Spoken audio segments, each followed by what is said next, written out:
Hey y'all, my name is Meagan Clanahan. I am the co-owner of Houston Moms Blog, coming to you tonight with one of our favorite authors and who has been a loyal fan of Houston Moms, Tashia Beaty, and she has written um, a handful of books that she will tell you about. But part of what she did was table sponsorship with our Cookies with Santa event. And since we had to pivot in that event and we couldn't have the in-person table sponsorship opportunity, we wanted to be able to introduce her and her books to all of you since we couldn't do that in person in December as planned. So, Tasha, thanks so much for joining us tonight.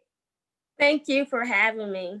Yeah, so I would love to just learn a little bit about you, your background, where you're from, and then we'll talk a little bit more about your books and why you wrote them. All right. Well, first and foremost, I'm a mom. I'm a teacher, and I am originally from Kentucky by way of Georgia. We just moved here from Georgia in June, and we live right here in Katy, Texas. We are in the process of building a home. I know it's somewhere, but I'm still not confident with the directions and where it is, but it is here in Katy as well. I do teach second grade. I have the privilege of teaching virtual this year. It's been different, but it's been fun, and it's moving right along, as well as working at a new school. I work at Tamaron Elementary right in Katy. Okay, so I'm a Katyite as well. Um, and I had to laugh when you said directions because admittedly, I have lived here for like 15 years, but I don't have like any sense of direction. Like, am I going west, north? Like, just, I don't know. Like, am I heading towards 99 or 10, like, or 1093? Like, that's all I need to know. So bless your heart, because it can be a little overwhelming. So welcome. I didn't know you were such a Houston newbie. So Yes. that's awesome. So your books. So, and I say books because we have 3 now, right? Yes. Okay. 2 and activity book. Perfect. So tell us the names of those books. And for those of you who are watching and you're like, oh, I want to know more, don't worry. I'm going to post this in the comments below with the links of where you can get them. So don't worry about that and writing all that down. So tell us the names of the books and what is your heart behind writing these books? Because I've read through at least one, if not 2, and there's a heart there. So tell us a little bit about that. Yes, there is a heart there. First of all, we have Squilly Fixes the List in the Miss. We have Squilly Sorts It Out, and we have Squilly's coloring and activity book. The significance of the first book is a number about sequence, and then the second book is a book about counting and sorting. What they have in common is numbers, and Squilly being really obsessive about numbers. The reason that is because Squilly represents children with autism, and some children with autism have obsessive compassion for numbers. I got this in my heart several years ago to write about children with autism, but I wanted to make sure to write and let the world know about their gifts. So Squilly is using his gifts throughout the books to help and the farmer here and the gardener here. And I just wanted to make sure that I write them on the level of small children. Although I teach second grade, my passion is early childhood. I've never taught over second grade. I've taught anywhere from pre-K to second grade, and I love the babies. So I wanted to make sure that the babies would be able to learn from the book acknowledge, using a chicken. Most children know what a chicken is, and it really gravitates to them. So I wanted to teach the smaller children, pre-K, kindergarten, first grade, acceptance of all people, and acceptance that everyone has a special gift, including themselves. So no matter who you are, you have a gift. And Squilly's gift just so happens to be about numbers. I love that so much.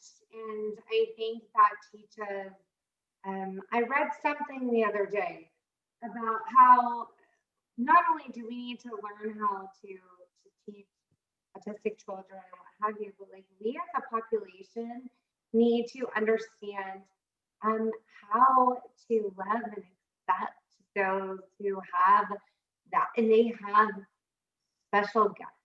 Yes. And that just their brain works a little bit differently. I know some of the people on here have heard me talk about my daughter has dyslexia. Her brain just works a little bit different. And I'm sure you see it in second grade now. Mm-hmm. And it doesn't make it any less awesome. It just looks different or functions differently. So I love that this kind of speaks. But to clarify, this book is not just a book for autistic children, correct? Actually, really honestly, it's to celebrate autistic children, but it's for all children to learn about the gifts of autism and the gifts of everyone. All children have a gift, whether they have autism or ADHD or general education child. Everyone has a gift. So these books are really written for all children. Autistic children are going to like it, especially if they're like Squilly and they love numbers. But just for example, my nephew, which is only 18 months, he absolutely loves numbers, and he actually likes the second book better because it has the big numbers in it. Let me get to the page here, because my sister says that he just loves looking at those numbers. So this way children are learning how to count. Children are learning how to sort, put things in order. There is also comprehension questions on the back for parents. They want to make sure that they are helping their children with comprehension, because that is very important. So by no means is this only for autistic children. They will love it. I even one day met a child during a book fair before COVID that he had chickens and he was autistic. So it was like a definite, they had to buy the book because not only did they have chickens, but he loved numbers. So it just was very well. So it works for all children. And then you have included with the two, you have the activity book that is great for children really up to beginning of second grade, kindergartners. See, they're learning about the numbers. And if you notice 8, 4, and 10, if you have this book, it was 8, 4, and 10. So you can take these two books and then have activities that are educational and fun for the children, which really comes in handy with our days here lately when we have at-home moms that are teaching their children, not sure if they're doing the right thing, but the children are going to love Squilly. For some reason, kindergartners especially loves the chicken. When I was doing author visits, even in Georgia, the children would just love the chicken. Something about Squilly.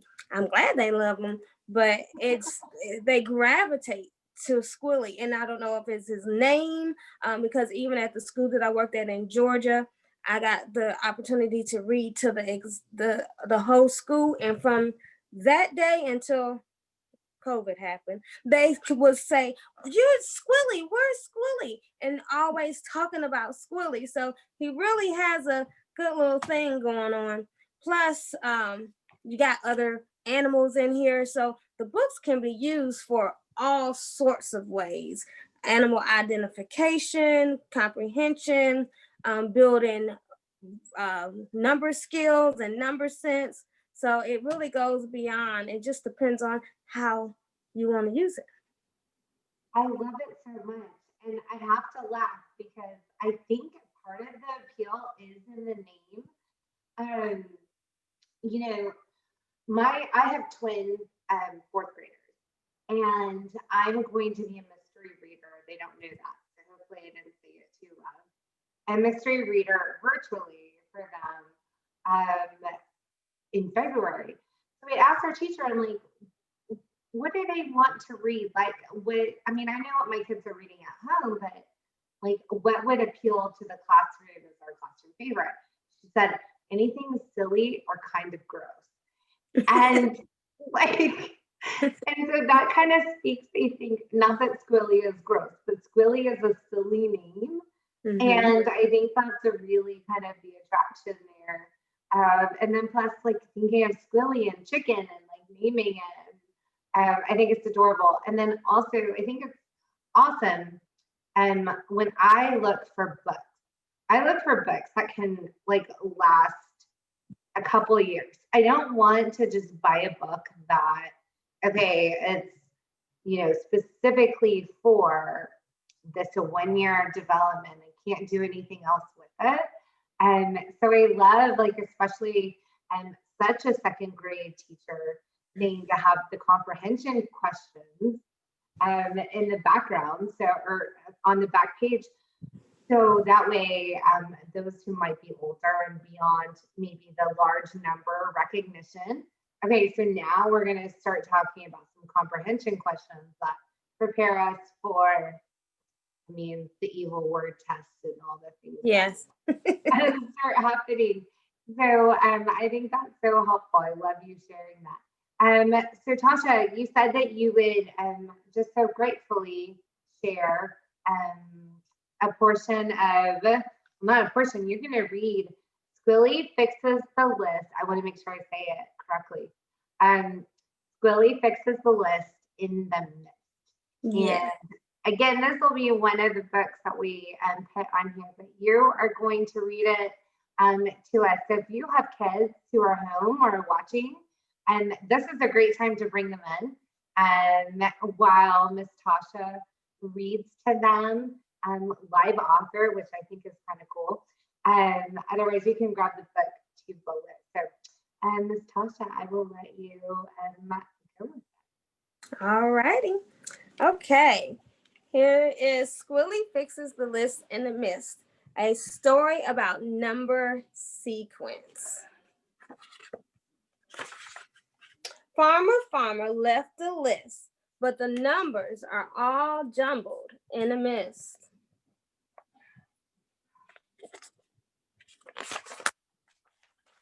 Squilly visits the farm. Squilly means no harm.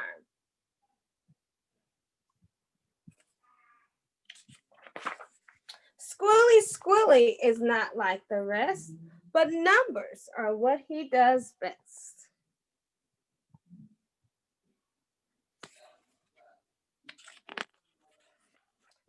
Squilly finds the list.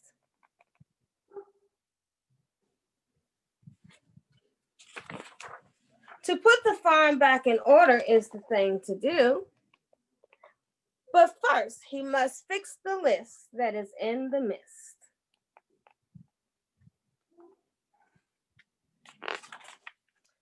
Squilly puts the list back in order, moving numbers in their place, moving fast as if it's a race.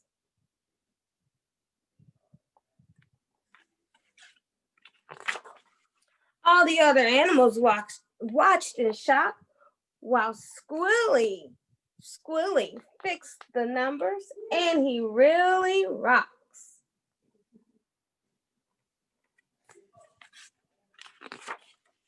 Squilly is like no other. He really loves working with numbers.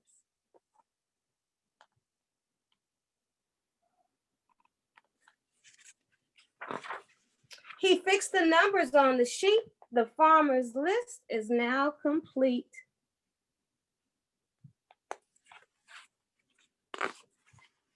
Thanks to his friend Snake the bunny, the farm is fixed and is bright and sunny.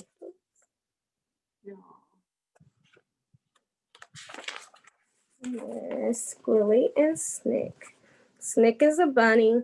Snick is his caretaker, kind of like most children with autism. Well, all children with autism need someone by their side to help them fix little things and make sure they're doing, getting the little bit of help that they need, because a lot of times they don't really need the help, but they need a little sidekick. The significance of Snick is that my daughter actually has a bunny named Snick.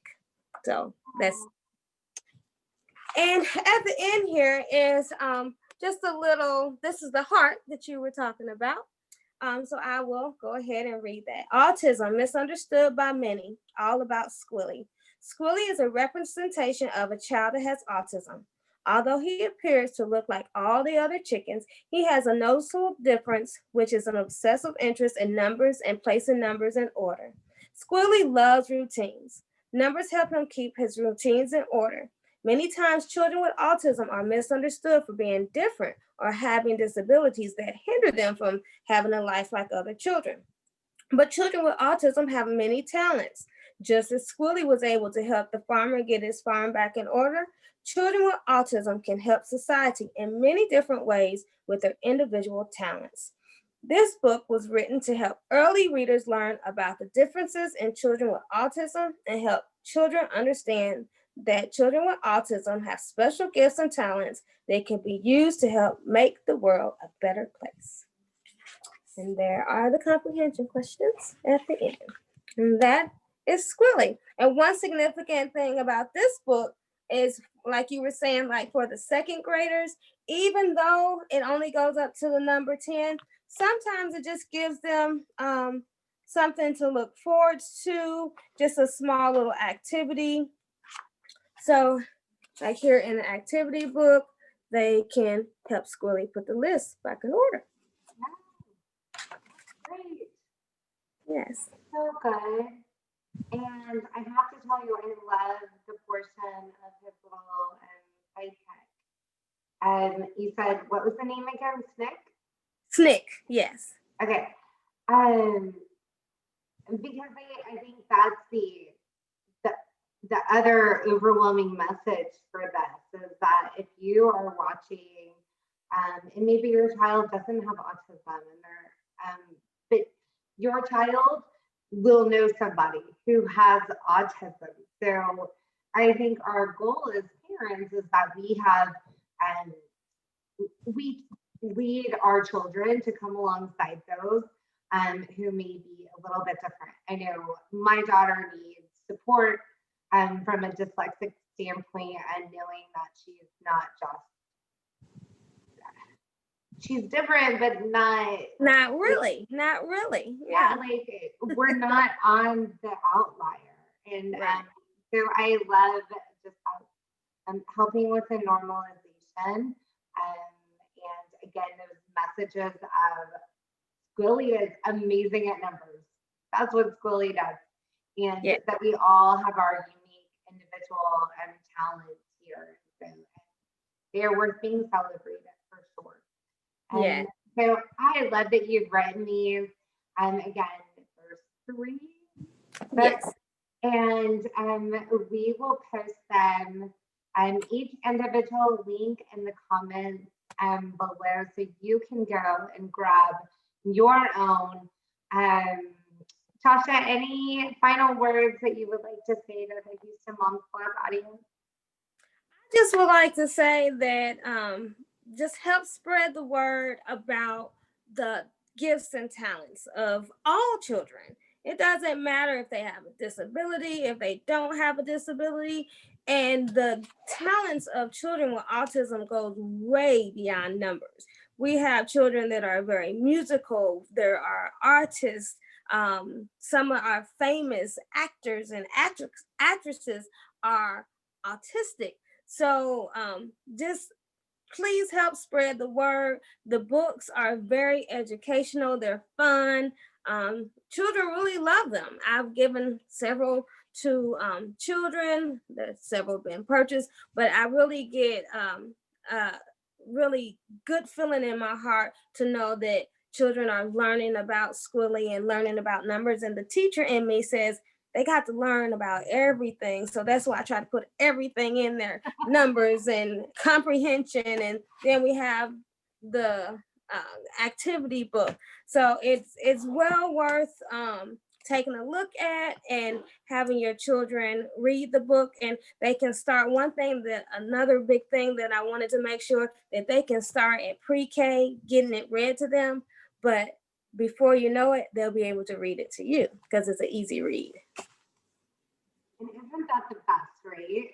So the book that you had read for, handful of years, and all of a sudden you're like, oh, whatever, I got this. Right. Well, I am so glad that you are here in Houston now. And hopefully, I mean, I'm here 15 years. You'll figure out your way eventually. That's why we had GPS. But I appreciate the heart that you pour into this and into spreading this message. And it's exactly what Houston Moms wants to support. So, and we appreciate your time tonight. So without further ado, I will bid y'all good night. Again, Meagan Clanahan with Tashia Beaty, and she is the author of 3 books that we will put and the links in the comments. And we hope you enjoy them as much as we have them. Have a great night. Bye.